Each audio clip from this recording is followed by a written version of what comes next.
கண்ணா, என் மனம் கலங்குகிறது. நீ இந்த உலகத்தை விட்டு விரைவில் செல்லப்போகிறாய் என்று கேள்விப்பட்டேன். நீ இல்லாமல் நான் எப்படி வாழ்வேன்? உத்தவா, உலகத்தில் பிறந்த அனைத்தும் ஒரு நாள் மறையும். உடல் நிலையற்றது, ஆனால் ஆன்மா என்றென்றும் நிலையானது. பிரபு, அந்த ஆன்ம சத்தியத்தை நான் எப்படி அறிந்து கொள்ளலாம்? மனதை அடக்கினால் ஆன்மாவின் ஒளி தெரியும். மனம்தான் மனிதனின் நண்பன், அதே மனம்தான் அவனின் எதிரியும். மனதை கட்டுப்படுத்துவது மிகவும் கடினமல்லவா கண்ணா? ஆம் உத்தவா, அது கடினம். ஆனால் 2 வழிகள் உண்டு: பக்தி மற்றும் வைராக்கியம்.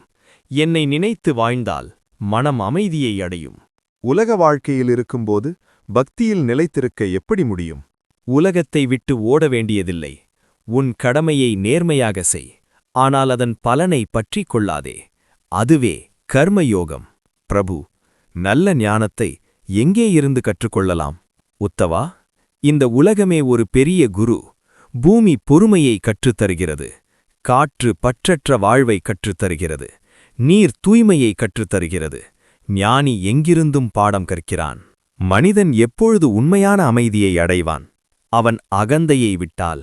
நான் என்ற எண்ணம் குறைந்தால் அமைதி அதிகரிக்கும். கண்ணா, உன்னை எவ்வாறு எப்பொழுதும் நினைவில் வைத்திருக்கலாம்? எல்லா உயிர்களிலும் என்னை காண். அன்பு செய், கருணை கொள், தர்மத்தை காப்பாற்று. அப்பொழுது நீ என்னை ஒருபோதும் மறக்க மாட்டாய். கண்ணா, என் வார்த்தைகள் என் மனதை தெளிவாக்கின. இனி எனக்கு பயமில்லை. உத்தவா, உலகம் மாறும், காலம் மாறும், ஆனால் ஒரு உண்மை மட்டும் மாறாது. அது பரம்பொருள்.